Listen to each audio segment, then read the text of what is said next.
Hi guys, welcome to Relatively Easy. आज हम averages chapter में 10 कैट लेवल क्वेश्चंस को प्रैक्टिस करेंगे। तो फर्स्ट क्वेश्चन हमसे क्या कहता है, few consecutive natural number starting from 1, तो मतलब 1 2 टिल n, कितने भी हो सकते हैं नेचुरल नंबर, तो हमने n ले लिया, are written on a board. However one of the number is written twice if the average of all the written number is इतना, find the number that is written twice. तो एक number गलती से दो बार लिख दिया है, सपोज करो वो नंबर y है, तो y गलती से दो बार लिख दिया है और इन सबका एवरेज हमें ये गिवन है 25 15/17। इसे इस मिक्स फ्रैक्शन को सॉल्व करेंगे तो आ जाएगा 440/17। ठीक है, और ये हम देख सकते हैं कुछ 25 पॉइंट समथिंग है। अब जिसने भी मेरी लास्ट वीडियो देखी होगी उसको याद होगा एपी का मिडल टर्म क्या होता है। एपी का मिडल टर्म ही उस सीरीज का एवरेज होता है। मतलब ये जो नंबर आया है 25 पॉइंट समथिंग, इसके अराउंड ही हमारा एवरेज होगा। मैं मानता हूं कि इसको कैलकुलेट करने में एक नंबर एक्स्ट्रा आया है। ये जो एवरेज है, आप देख सकते हो ऊपर क्या लिखा हुआ है, average of all the return numbers. अब ये जो एवरेज है ये +1 नंबर का है, एक नंबर ज्यादा है इसमें, बट एवरेज उतना ही रहा होगा ना अराउंड। तो एवरेज हमारा 25 पॉइंट समथिंग आया है, तो ये मिडिल टर्म होगी इस सीरीज की। तो जितना डिस्टेंस यहाँ है उतना ही डिस्टेंस यहाँ होगा। तो 51 के अराउंड ही हमारे टोटल नंबर ऑफ नंबर्स होंगे। टोटल नंबर ऑफ नंबर्स हमारे 50 51 52 इसी टाइप के रहे होंगे। ठीक है, अब आप देखो 440/17 एवरेज था, तो हमें सम निकालना है, sum of all the return numbers. Sum कैसे निकालेंगे? सम निकालने के लिए हम 440/17 को कुछ 17 के मल्टीपल से मल्टीप्लाई करेंगे। क्यों? क्योंकि 17 कैसा नंबर होता है, 17 एक प्राइम नंबर होता है, और prime number never dies. Prime number को मारने के लिए कोई प्राइम नंबर का ही मल्टीपल चाहिए होगा, तो वो तो हमें दिख रहा है 51, तो हम इसको 51 से मल्टीप्लाई कर देते हैं। तो ये कितना आ गया, 1,000 01320 आ गया ये हमारा। ठीक है, और इसका मतलब एक्स्ट्रा मिला के कितने नंबर्स थे, 51 नंबर्स थे। तो एक्चुअली नंबर्स कितने होने चाहिए थे, उसको लिखने 1 2 3 4 टिल 50 लिखने थे उसको। ठीक है, यहाँ 51 नंबर्स क्यों आए, 51 total numbers written on the board आए, पर एक नंबर तो एक्स्ट्रा लिखा हुआ था ना, एक नंबर तो ट्वाइस लिखा हुआ था। तो एक्चुअली नंबर कितने होने चाहिए थे, 50 तक होने चाहिए थे। तो इसका सम क्या होता है, n+1 डिवाइड बाई 2। तो ये आ गया 50 इंटू 51/2। तो ये आ जाएगा 51 इंटू 25, और 51 इंटू 25 कितना होता है, 1275। अब इन दोनों के बीच में डिफरेंस कितने का है, इन दोनों के बीच में डिफरेंस 45 का आ रहा है, आपको दिख रहा है यहाँ पे डिफरेंस +45 का है। अगर आप इसके अंदर 45 और प्लस कर दोगे तब बनेगा 1320। इसका मतलब कौन सा नंबर ट्वाइस लिखा हुआ है, देयरफॉर 45 इज रिटन ट्वाइस। जिस जिसको समझ नहीं आया मैं दोबारा एक्सप्लेन करता हूं, सब लोग ध्यान से सुनना।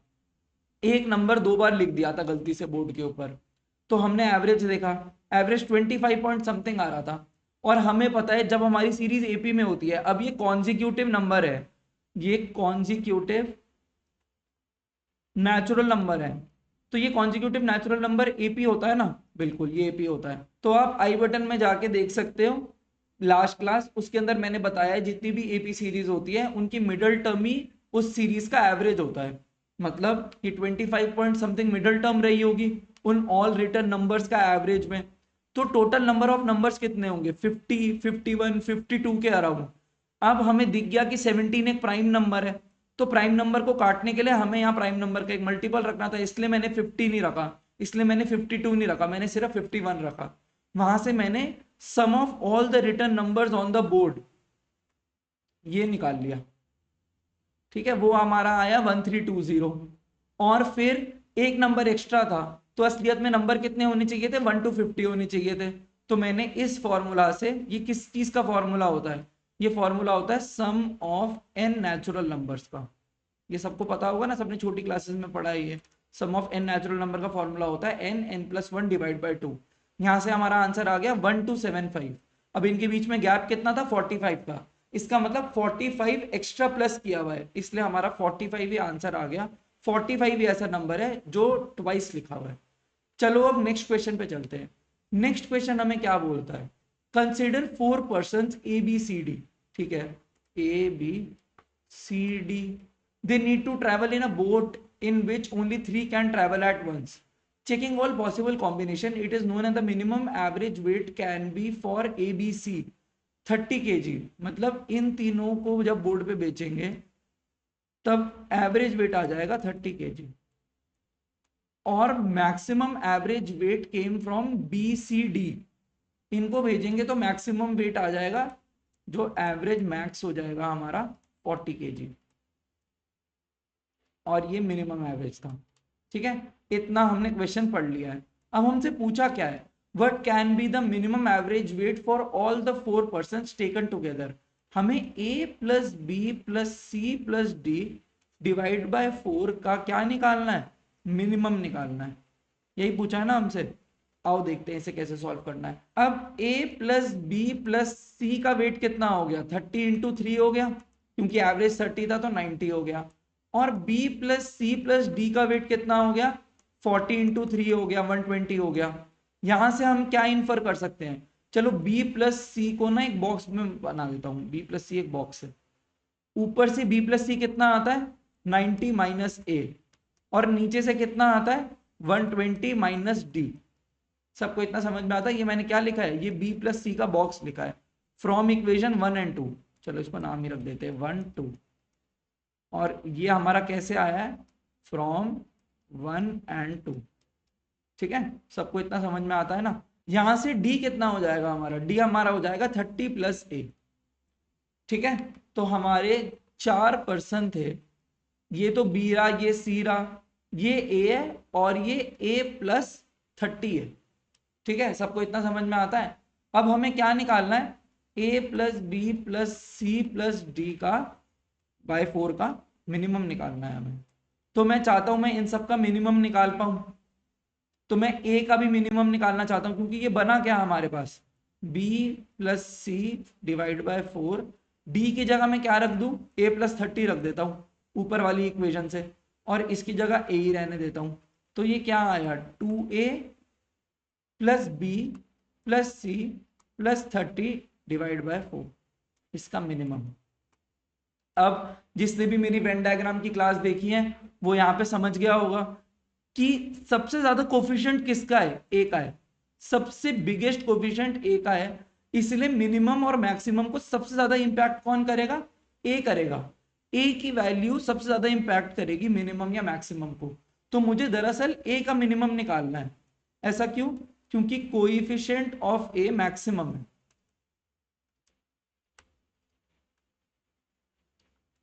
इसीलिए मैं ए का अगर मिनिमम निकाल लूंगा तो इस पूरी इक्वेशन का मिनिमम आ जाएगा। सबको इतनी बात समझ में आती है ना। आओ ए का मिनिमम निकालने की कोशिश करते हैं। अब आप देख सकते हो ए यहां पे एंड पे है, एक सेकेंड, ए यहां पे एंड पे है बिल्कुल, और ए यहां पे स्टार्टिंग में है। अगर आप इस सिचुएशन को देखोगे, इस सिचुएशन को जो ऊपर बना रखी है, यहां पे ए मैक्सिमम है, लेकिन हमें इसका मिनिमम निकालना है। मतलब हमें क्या करना है, A+30 इज मैक्सिमम हमें, बट इट्स मिनिमम चाहिए, है ना। तो ये कौन सा केस होता है, मैक्सिमम बट इट्स मिनिमम वाला। ये इक्वालिटी वाला केस होता है, इक्वल केस बोलता हूं मैं इसे, इक्वल केस। जिसको भी ये बात समझ नहीं आ रही वो जाके मेरे वेन डायग्राम के लेक्चर्स देखें, मैंने ये बात वहां डिटेल में समझाई है। ठीक है, तो हमें मैक्सिमम बट इट्स मिनिमम निकालना है ताकि मैं ए का मिनिमम निकाल पाऊं। और मुझे को ए का मिनिमम क्यों निकालना है, क्योंकि नीचे वाली इक्वेशन में ए का कोफिशिएंट सबसे बड़ा था। ठीक है, सबको समझ में आता है। अब यहाँ पे एवरेज कितना था, इन तीनों का एवरेज 40 था। अब आप एक बात बताओ, मैं इसको क्या 40 से छोटा रख सकता हूं, बिल्कुल भी नहीं। तीन ऐसी चीजें हैं जिनका एवरेज 40 है। मैं आपको एक एग्जांपल देता हूं, क्या मैं उसकी सबसे बड़ी चीज को 39 रख सकता हूं, तो ये तो 39 39 ही आ पाएंगे। इनका मैक्सिमम तो 39 नहीं हो पाएगा, एवरेज कभी 40 बन ही नहीं पाएगा मैक्सिमम, बट इट्स मिनिमम वाले केस में हम इक्वालिटी वाला केस लेते हैं, मतलब सबसे बड़ा भी 40 है और अगर ये भी 40 हुए तभी एवरेज 40 आएगा और ये इसकी मिनिमम वैल्यू है।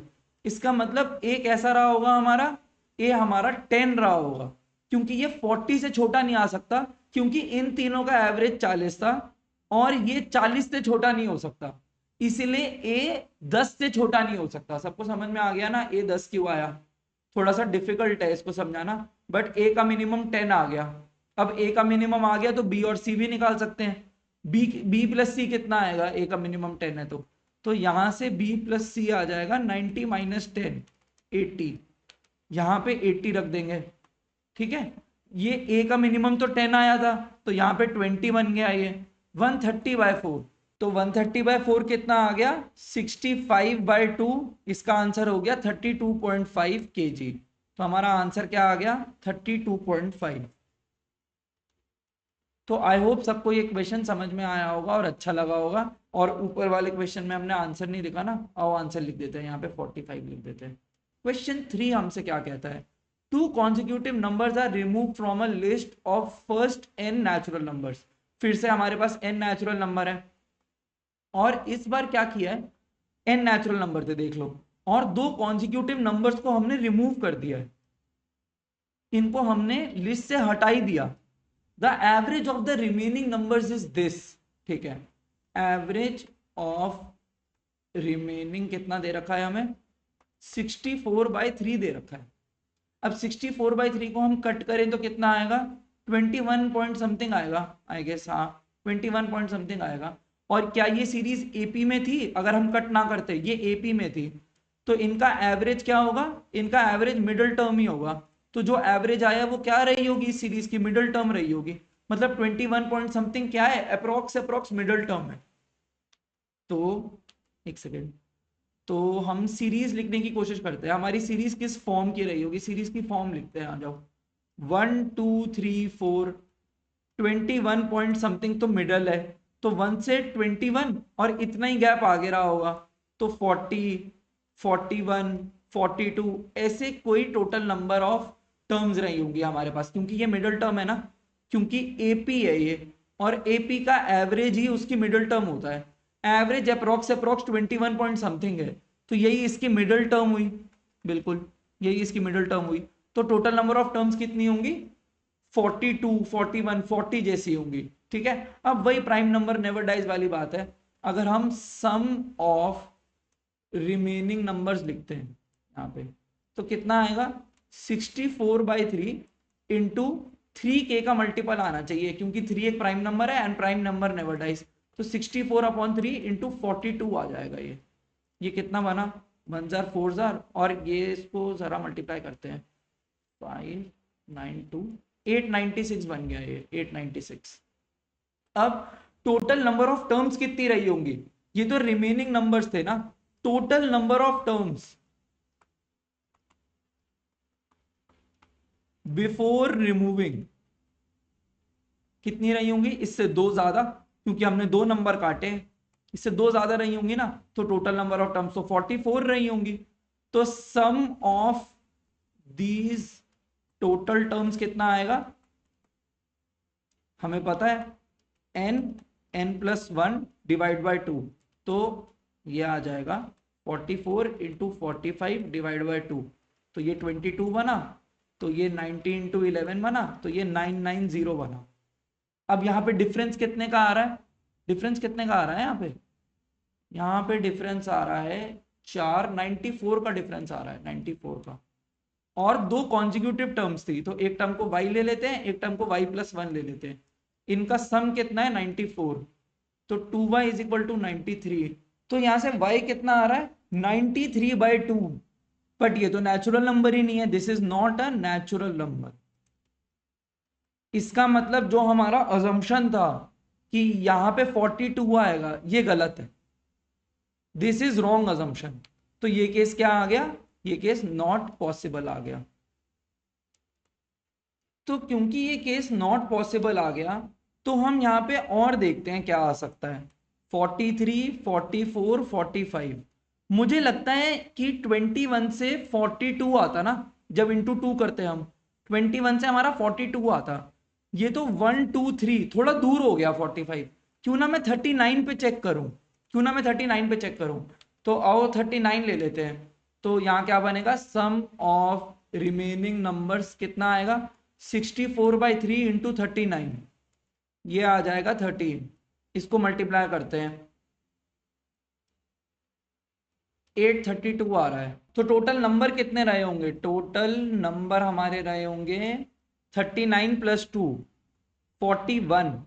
और सम ऑफ टोटल नंबर कितना होगा, सम ऑफ टोटल नंबर होगा 41 इंटू 42 डिवाइड बाई 2। कौन सा फॉर्मूला का यूज कर रहे हैं हम, n+1 डिवाइड बाई 2। ये सम ऑफ n नेचुरल नंबर्स होता है। तो इसको कट करेंगे, ये 21 आएगा, मल्टीप्लाई कर लेते हैं, 861 आएगा। ठीक है, इनके बीच में गैप कितने का है, 61 -30 -2 29 का गैप है इनके बीच में। चेक कर लेता हूं मैं एक बार। ठीक है, 29 का गैप है। तो y + y+1 is equal to 29, 2y is equal to 28, y हमारा आ गया 14। तो कौन कौन से नंबर रिमूव करें हमने, 14 एंड 15, यही हमारा आंसर होगा। तो 14 और 15 हमारा आंसर है, लेकिन हमें प्रोडक्ट पूछा था, तो 14 इंटू 15 कितना होता है, 14 इंटू 15 होता है 210, इसलिए हमारा आंसर हो गया 210, यही हमारा सही आंसर है। तो आई होप सबको इस टाइप के क्वेश्चन समझ में आ गए होंगे। अब हम आगे चलते हैं। तो फोर्थ क्वेश्चन हमसे क्या कहता है, Ragini is a student in an undergrad school, after every test she calculates her cumulative average, network analysis and field theory were the last 2 test. ठीक है, हमें नंबर ऑफ टेस्ट नहीं गिवन, तो मैं n टेस्ट मान लेता हूं, tn तक इसने टेस्ट दिए। उसके बाद 85 मार्क्स आए फील्ड थ्योरी में, तो इसको अलग कलर से लिखते हैं। अच्छा, इसका एवरेज भी लेट कर लेते हैं, ए एवरेज चल रहा था। ठीक है, उसके बाद इसने फील्ड थ्योरी का पेपर दिया और इसका एवरेज इंक्रीज हो गया बाय 3। तो मतलब 85 मार्क्स जो थे वो डिस्ट्रीब्यूट कैसे होंगे, ये ए तो रहा ही होगा और इसने +3 सबका कर दिया होगा। तो 85 डिस्ट्रीब्यूट कैसे हुआ, यहां लिखते हैं, थोड़ा दूर लिखते हैं, a+3 इंटू n+1 से। ठीक है, सबको समझ में आ गया ना ये। अब जिसको भी ये समझ में आया है उसका तो क्वेश्चन ही सॉल्व हो गया है, क्योंकि आगे क्या दे रखा है, नेटवर्क एनालिसिस में कितने मार्क्स आए थे, 75 मार्क्स आए थे और उसने कितना एवरेज इंक्रीज किया, +1। तो a+3 तो चल ही रहा था और उसने +1 सबको और दे दिया। तो ये 75 कैसे डिस्ट्रीब्यूट हुआ, ये 75 डिस्ट्रीब्यूट हुआ a+3 +1 इंटू n+2 से। अब हमारे पास कितनी इक्वेशन है, हमारे पास 2 इक्वेशन है और 2 वेरिएबल है a और n। तो हम a और n को निकाल लेते हैं पहले। तो a और n क्या आएगा, 85 इज इक्वल टू a+3n और यहाँ -3 हो जाएगा, तो ये 82 बन जाएगा। ठीक है, इसको सही से लिख लेते हैं, 82। और यहाँ पे 75 -5 हो जाएगा, ये बन जाएगा a+n। तो इनको सॉल्व करते हैं इक्वेशन 1 और 2 को। तो मैं a को सब्स्टिट्यूट कर देता हूँ, 82 - 3n is equal to 70 - n, ये a था, मैंने दोनों इक्वेशन से a निकाल लिया। 2n is equal to 82 - 70 12, n आ गया हमारे पास 6। अब n 6 आया तो a कितना आएगा, a आएगा हमारे पास 64, a 64 आ गया, n हमारे पास 6 आ गया। अगला टेस्ट कौन सा है, अगला टेस्ट है फ्लूइड मैकेनिक्स। फ्लूइड मैकेनिक्स में कितने नंबर आए, 80 नंबर आए। उससे एवरेज क्या बनेगा, हमें अप्रोक्सीमेट इंटीजर बताना है। ठीक है, टोटल टेस्ट कितने हो गए, अब टोटल टेस्ट हमारे पास हो गए 6 + 3 9 टेस्ट। ठीक है, और एवरेज कितना चल रहा है अभी, एवरेज ऑफ 8 फर्स्ट 8 टेस्ट लिख देते हैं यहाँ पे। एवरेज ऑफ फर्स्ट 8 टेस्ट कितना आया, average of first 8 test, average of first 8 test आया है a+3 + 1। ए कितना था, 64, 64 + 4 68, 68 का एवरेज चल रहा है अभी। ठीक है, 80 मार्क्स आते हैं उसके फ्लूइड मैकेनिक्स में। तो जिसने भी मेरी लास्ट क्लास देखी है उसको समझ में आ गया होगा हम क्या करने वाले हैं।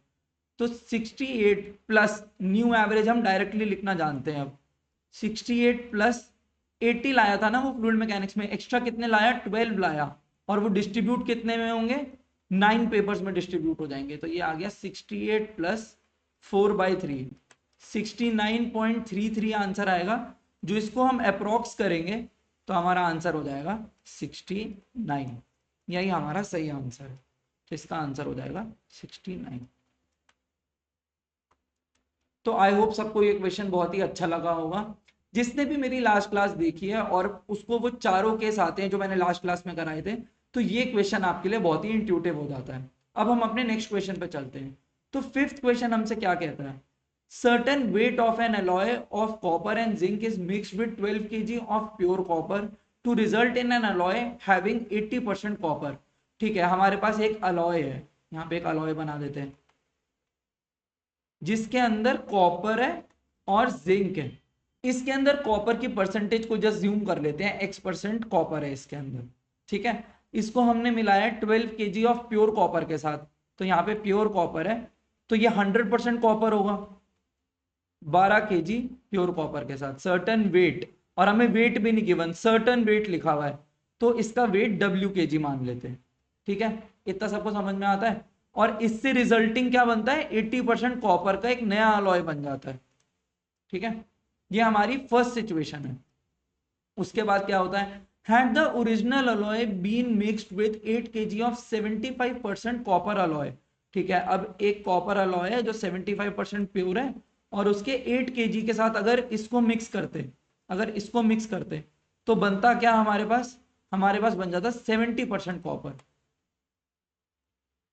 Find the percentage of copper in original alloy, हमें निकालना क्या है, टू फाइंड क्या है हमारा X%, X निकालना है हमें, मतलब ये निकालना है हमें। तो आई होप सबको अभी तक तो समझ में आ गया होगा ये वेटेड एवरेज का क्वेश्चन है। तो आओ वेटेड एवरेज का पहले फॉर्मूला लिखते हैं, P1Q1 plus P2Q2 and so on divided by Q1 plus Q2। अब हम फर्स्ट सिचुएशन के अंदर और सेकंड सिचुएशन के अंदर ये वेटेड एवरेज का फॉर्मूला लगा देते हैं। तो X% इंटू इसकी क्वांटिटी कितनी थी, W वेट, प्लस 100% इंटू इसकी क्वांटिटी कितनी थी 12 upon quantity plus quantity is equal to कितना परसेंट कॉपर, 80% कॉपर। ठीक है, और अलग कलर से नेक्स्ट इक्वेशन लिख देता हूं, X% of W plus 75% of 8 kg, देख सकते हो आप 75% of 8 kg divided by W plus 8 is equal to कितना परसेंट का कॉपर अलॉय बन रहा था, 70%, यहाँ आ जाएगा 70%। यहाँ इसको सॉल्व करते हैं, परसेंटेज से परसेंटेज कट जाएगा, नीचे वाली इक्वेशन में भी परसेंटेज से परसेंटेज कट जाएगा। अब हमें क्या निकालना है, हमें एक्स निकालना है। दो इक्वेशन है, दो वेरिएबल है, आराम से सॉल्व हो जाएंगे ना। इसको थर्ड इक्वेशन और फोर्थ इक्वेशन बुला देता हूँ, ऊपर लिख देते हैं सॉल्विंग 3 एंड 4। तो थर्ड इक्वेशन को ना थोड़ा ऊपर ही सिंप्लीफाई कर देते हैं, X W plus 1200 is equal to 80 W plus 12, X W plus 1200 is equal to 80 W plus 960। इसको थोड़ा सॉल्व करते हैं, एक्स डब्ल्यू प्लस 600, एक बार मैं चेक कर लूँ, 04, ठीक है, 600 is equal to 70 W plus 560। ठीक है, ये हमारी आ गई थर्ड इक्वेशन और ये आ गई हमारी फोर्थ इक्वेशन। इनको सॉल्व करना है तो मैं एक्स डब्ल्यू को इक्वल रख देता हूँ ना। एक्स डब्ल्यू क्या आ रहा है यहाँ से, एक्स डब्ल्यू को एक तरफ रखो तो यहाँ से आ रहा है 80 W plus 960 minus 1200 is equal to, यहाँ से एक्स डब्ल्यू क्या आ रहा है 70 W प्लस 560 माइनस 600। इसको सॉल्व करते हैं, 70 W माइनस 40 और यहाँ से आ जाएगा 80 W 240।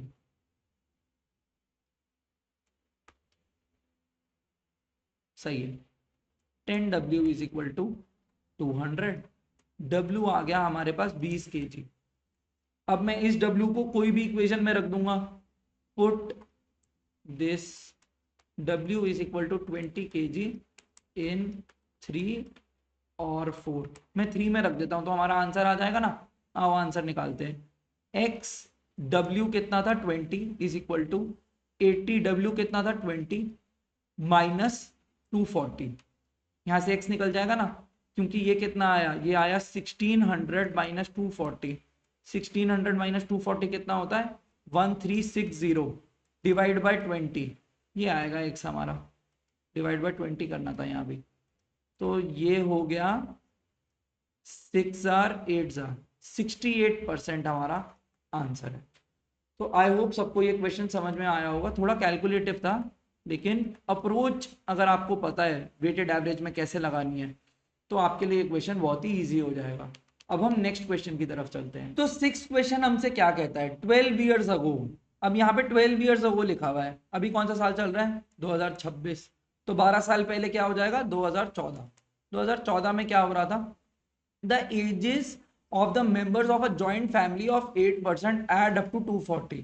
तो टोटल एज कितनी थी 240 थी, ठीक है। 4 इयर्स लेटर, अब आप एक बात बताओ मुझे, 4 साल बाद तो कितनी एज बढ़ गई होगी, 4 इंटू 8 32 साल बढ़ गए होंगे ना फैमिली के। हम यहाँ टोटल एज लिख रहे हैं, टोटल एज ऑफ फैमिली, ये हम न्यूमरेटर में लिखने वाले हैं। आप ध्यान से देखना, इस क्वेश्चन को मैं एक लाइन में सॉल्व कर दूंगा। 72 ईयर का एक इंसान डेड हो गया तो -72 कर देते हैं। And a child was born on the same day. इसका मतलब टोटल नंबर ऑफ लोग कितने रहे उस जॉइंट फैमिली में, अभी भी 8 रहे, क्योंकि एक इंसान मर गया और एक इंसान पैदा हो गया। आफ्टर अनदर 4 इयर्स, मतलब 4 साल और 8 लोगों के, क्योंकि 32 ईयर बड़े होंगे टोटल एज ऑफ फैमिली में। टोटल एज ऑफ फैमिली में 32 ईयर्स बड़े होंगे क्योंकि 4 इंटू 8 होगा। ठीक है, सबको समझ में आ गया। 84 ईयर्स का एक इंसान मर गया और एक चाइल्ड फिर से बॉर्न हो गया। तो अभी तक कितने ईयर्स निकल गए, 4 + 4 8 ईयर्स निकल गए, और 12 ईयर पहले की कहानी बता रहे थे। अब इसका मतलब 4 साल और बचे और टोटल नंबर ऑफ लोग अब भी 8 बचे, क्योंकि एक पैदा हुआ एक मरा, फिर एक पैदा हुआ एक मरा, तो अभी भी 8 ही लोग बचे ना। इसीलिए 4 इंटू 8 दोबारा आएगा और हमें प्रेजेंट एजेस का एवरेज निकालना है, तो मैं डिवाइड बाय 8 कर दूंगा।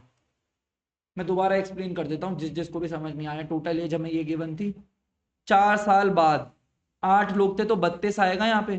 72 का एक इंसान मर गया, उसके बाद 4 साल और बीते, फिर से एक इंसान मर गया और एक इंसान बॉर्न हुआ, तो अभी भी टोटल नंबर ऑफ लोग 80 रहे। इसलिए मैंने लास्ट में जब 4 साल गिने तो अब यहाँ पे 80 मल्टीप्लाई करा, क्योंकि टोटल नंबर ऑफ लोग अब भी 80 थे। इसको आप सॉल्व करना कैलकुलेटर में डाल के या खुद से, आपका आंसर आ जाएगा 22.5। मैं यहाँ सॉल्व नहीं कर रहा, मैं इसको सॉल्व करके लाया हूँ, तो हमारा आंसर हो गया 22.5 ईयर्स। यही आ जाएगी हमारी एवरेज एज। सबको ये समझ में आ गया ना, सबको ये समझ में आ गया होगा आई होप। चलो नेक्स्ट क्वेश्चन की तरफ चलते हैं। क्वेश्चन 7 हमसे क्या कहता है, in a class of 7 students the average weight of the 6 lightest student is 48 kg and the average weight of 6 heaviest student is 54 kg। तो 7 स्टूडेंट मान लेते हैं, 1 2 3 4 5 6 7, PQRSTUV, ये हमने 7 स्टूडेंट्स मान लिए, ठीक है।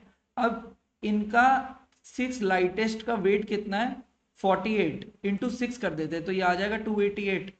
अब मैं इसको P मानता हूं तो ये बाकी सारे कितने हो जाएंगे, ये बाकी सबका वेट आ जाएगा, यहां से यहां तक का वेट आ जाएगा 288 माइनस P, ठीक है।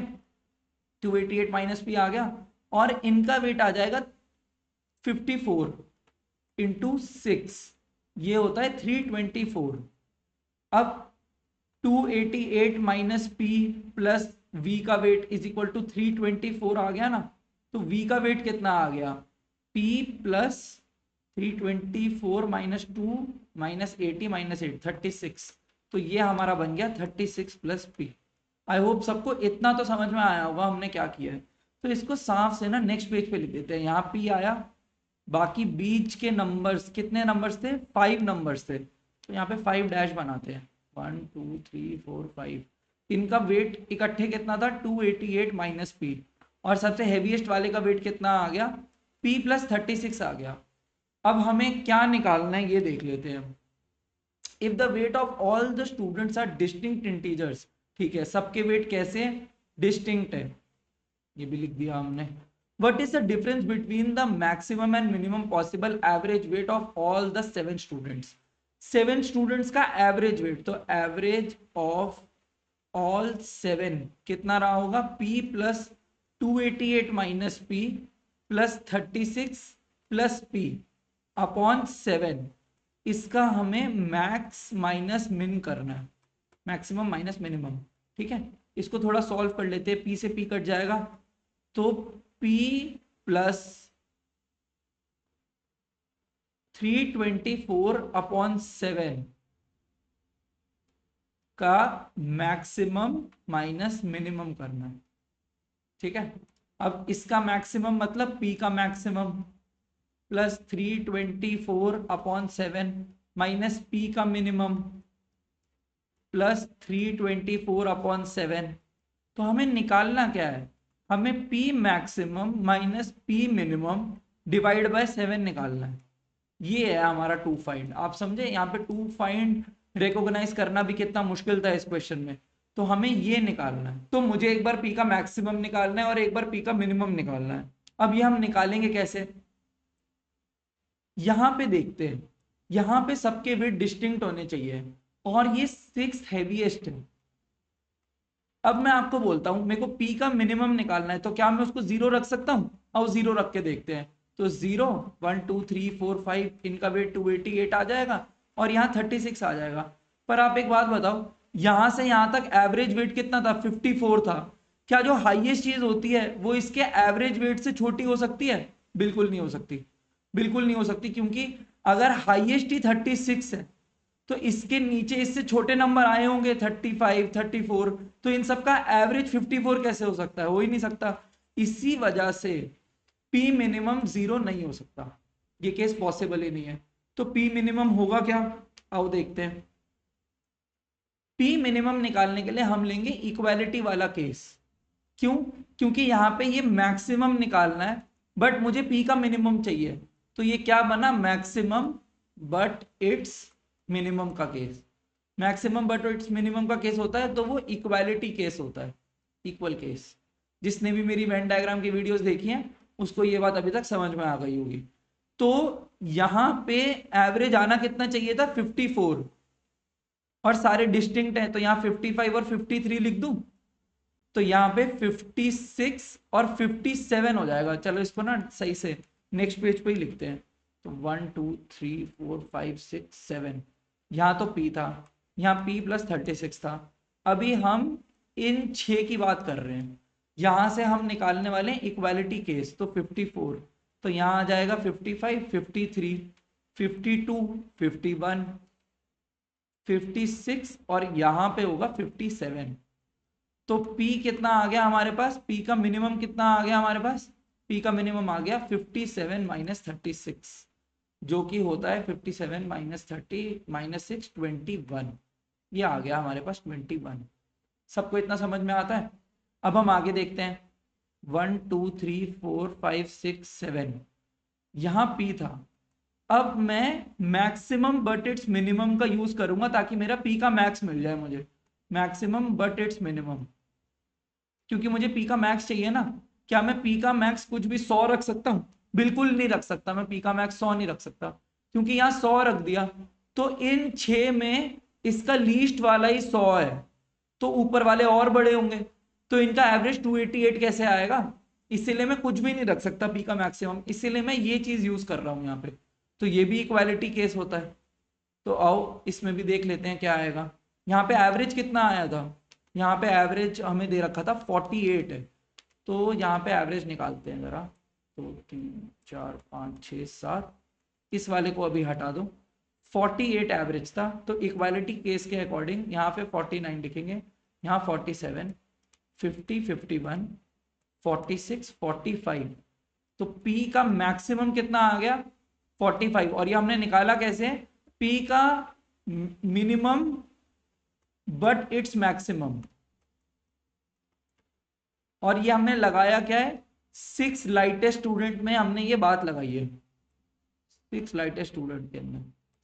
तो हमें निकालना क्या था, P का maximum minus minimum divide by 7, तो P का मैक्स कितना आया था, P का मैक्स आ गया 45, मिनिमम कितना आया था P का मिनिमम आया था 21/7, इसको सॉल्व करेंगे तो आएगा 24/7, जो कि हो जाएगा 3.428, तो हमारा आंसर क्या हो गया 3.428, यही हमारा आंसर है। तो ये थोड़ा कॉम्प्लिकेटेड क्वेश्चन था, आप इसका आंसर 2-3 बार देखना, आपको पक्का समझ में आ जाएगा, एक बार रफ कॉपी उठा के अपने हाथ से जरूर करके देखना। अब हम 8th क्वेश्चन देखते हैं, average of 4 distinct number is, 4 distinct number ले लेते हैं पहले, ए बी सी डी का एवरेज कितना दे रखा है 70.5, तो a plus B plus C plus D कितना बन गया 70.5 इंटू 4, ये कितना होता है 02 और 28, सही चली देते 282, ठीक है। अब क्या दे रखा है, if one of them is half, suppose करो a को हमने हाफ कर दिया, the average of the new average becomes 62.25 into 4, ये कितना हुआ, ये हो गया 249, तो a/2 कितना निकला, अगर हम 2 - 1 करेंगे तो यहाँ पे हम 2 - 1 कर देते हैं, तो a/2 हमारा कितना निकला, a/2 हमारा निकला 82 - 49 33, तो a कितना हो गया हमारे पास 66, सबको इतना समझ में आता है, ठीक है। आगे चलते हैं, the other 3 number is divided by 8, form an arithmetic progression with a common difference of 3, ठीक है। अदर 3 नंबर्स को जब हम डिवाइड बाय 8 करते हैं तो एक एपी बन जाती है, एक एपी बन जाती है जिसका कॉमन डिफरेंस होता है 3, तो यहाँ +3 अब यहाँ पे एक कैच है, कैच क्या है, इसको आप इजीली सॉल्व कैसे कर सकते हो, अगर हम एपी को एक चीज से मल्टीप्लाई करते हैं ना, उसकी हर टर्म को सेम चीज से मल्टीप्लाई करते हैं तो वो एपी ही रहती है, इसका मतलब बी सी डी, क्योंकि हमने 8 से मल्टीप्लाई कर दिया है, लेकिन हम यहाँ कॉमन डिफरेंस को भी तो 8 से मल्टीप्लाई करेंगे, तो ये +24 हो जाएगा। आई होप सबको ये समझ में आ गया होगा। तो अगर मैं इसको C लिखता हूं तो ये C +24 हो जाएगा और ये C -24 हो जाएगा, सबको इतना समझ में आता है। उसके बाद हम निकालेंगे कैसे, हमारा A तो आ गया ना, तो हम फ्रॉम फर्स्ट इक्वेशन देखते हैं हम कुछ कर सकते हैं, तो A तो हमारा 66 आ गया था, तो यहाँ पे A की जगह 66 लिख देता हूँ, फिर B + C + D = 282 था ना, अब B + C + D को मैं क्या लिख सकता हूँ 3C = 282 - 66, 82 - 60 -6 216 आता है 3C, तो C कितना हो गया 216 / 3, ये हो गया हमारा 72, तो हमारे नंबर्स क्या क्या आ गए, हमारे नंबर्स आ गए 72 + 24 96, 72 - 20 - 4 38, एक बार मैं चेक कर लेता हूँ, 72 - 20 - 4 48 आता है, हाँ 48। अब हमें बताना क्या था, smallest number is how much percentage less than the largest number, smallest number कितना है 48, 48 is x% less than the largest number, largest number क्या था 96, या तो आप ऐसे करो या फिर आप डायरेक्टली कर सकते हो, ऊपर आप डिफरेंस लिखो तो 96 - 48 48 ही होता है, डिवाइड बाय 96, क्योंकि देन लार्जेस्ट नंबर था ना, तो जो देन की चीज होती है वो डिनोमिनेटर में आती है, इंटू 100%, तो आपका आंसर आ जाएगा 50%, तो हमारा आंसर हो गया 50%। आई होप सबको ये क्वेश्चन समझ में आ गया होगा। अब हम नेक्स्ट क्वेश्चन की तरफ चलते हैं, क्वेश्चन 9 हमसे क्या कहता है, the average age of Rohan's family including his wife and himself immediately after the birth of the first child was 22, तो यहाँ ना मैं टोटल एज लिखता रहूंगा फैमिली की कितनी है, तो रोहन प्लस वाइफ प्लस उस चाइल्ड 1 की एज कितनी है 22 इंटू 3 66। ठीक है, the average age of the family immediately after the birth of the second third and fourth child for 20.25 21 and 23। तो Rohan plus wife plus child 1 and child 2 कितनी हो गई 20.25 इंटू 4, ये कितना हो जाएगा 81। अब 66 से 81 आने में ईयर्स कितने बीत गए, अगर आप इनकी टोटल एजेस को माइनस करोगे तो 81 माइनस 66 15 होता है, पर plus 15 total age of family की करने के लिए कितने लोग रिस्पॉन्सिबल थे, 3 लोग रिस्पॉन्सिबल थे। तो यहां से यहां तक ईयर्स कितने बीते होंगे प्लस 15, यहां पे लिखते हैं प्लस 15 और यहां पे हम लिखते हैं ईयर्स, ईयर्स कितने बीते होंगे प्लस 5 ईयर्स। उसके बाद Rohan plus wife plus child 1 2 3 age कितनी हो गई 21 इंटू 1 2 3 4 5, 5 लोग हैं, ये आएगा 105। यहाँ पे कितना आएगा डिफरेंस 19 प्लस 5 24 प्लस 24 का डिफरेंस। अब ये प्लस 24 का difference total age of family में कितने लोगों की वजह से था, इन 4 लोगों की वजह से था। तो यहाँ से यहाँ 24 डिवाइड बाय 4 प्लस 6 हो गया। ठीक है, फिर Rohan plus wife plus child 1 2 3 4 into 6 होगा, जो भी है यहाँ पे 23 है यहाँ पे, तो ये हो जाएगा 8 1 और 198। तो 198, अब यहाँ डिफरेंस देख लेते हैं, ये आ जाएगा 93 और ये कितने लोगों की वजह से होगा 93 डिवाइड बाय 5 करना होगा हमें, इतने ईयर्स बीत गए।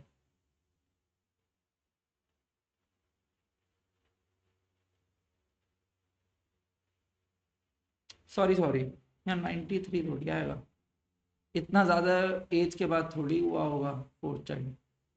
यहाँ पे आएगा 8 1 138 प्लस 33, यहाँ पे हो जाएगा प्लस 33 अपॉन 5।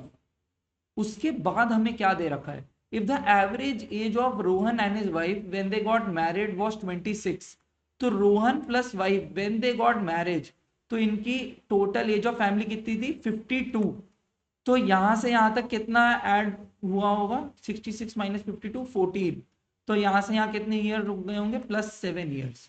अब हमें बताना क्या है, then find the number of years after their marriage their third child was born. Third child कब बोर्न हुआ, यहाँ पे थर्ड चाइल्ड बोर्न हुआ, तो हमें निकालना क्या है, हमें निकालना है 7 प्लस 5 प्लस 6, तो इसका क्वेश्चन का आंसर हो गया 18 ईयर्स। आई होप सबको समझ में आ गया होगा कि हमें डाटा को जॉट डाउन कैसे करना है और हम इस क्वेश्चन को तेज कैसे कर सकते हैं। जिसको भी डाउट है वो कमेंट सेक्शन में मुझसे पूछ सकता है। अब हम नेक्स्ट और आज के लास्ट क्वेश्चन में चलते हैं, 10th क्वेश्चन पे। There were n students in a class. Their class teacher gave them a task of finding the average of first n odd natural numbers. तो first n odd natural numbers का sum क्या होता है, तो first n natural numbers लिखते हैं 1 3 5 और इसके जनरल टर्म क्या आएगी 2n माइनस 1। अब सबको एपी का सम तो पता होगा ना कैसे निकालते हैं, total number of terms upon 2 first term plus last term, यही होता है ना एपी के सम का फॉर्मूला। तो ये आ गया 2n square upon 2 n square. तो n स्क्वायर हमारा क्या होता है, first n odd natural numbers का सम। जब हम एलजेब्रा पढ़ेंगे तो ये रिजल्ट्स हम डायरेक्टली याद भी रखेंगे, पर अभी मैंने आपको निकाल के दिखा दिया कि n स्क्वायर होता है। तो टीचर ने टास्क दिया है, लेकिन ईच स्टूडेंट ने क्या किया, while finding the required average left out a different number and found the average of the remaining numbers.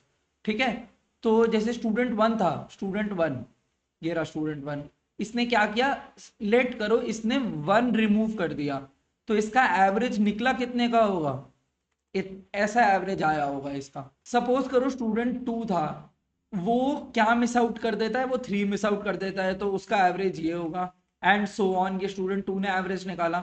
एक स्टूडेंट nth होगा जो n नंबर मिस कर देता है, तो उसका एवरेज कितना होगा, उसका एवरेज कुछ ऐसा दिख रहा होगा।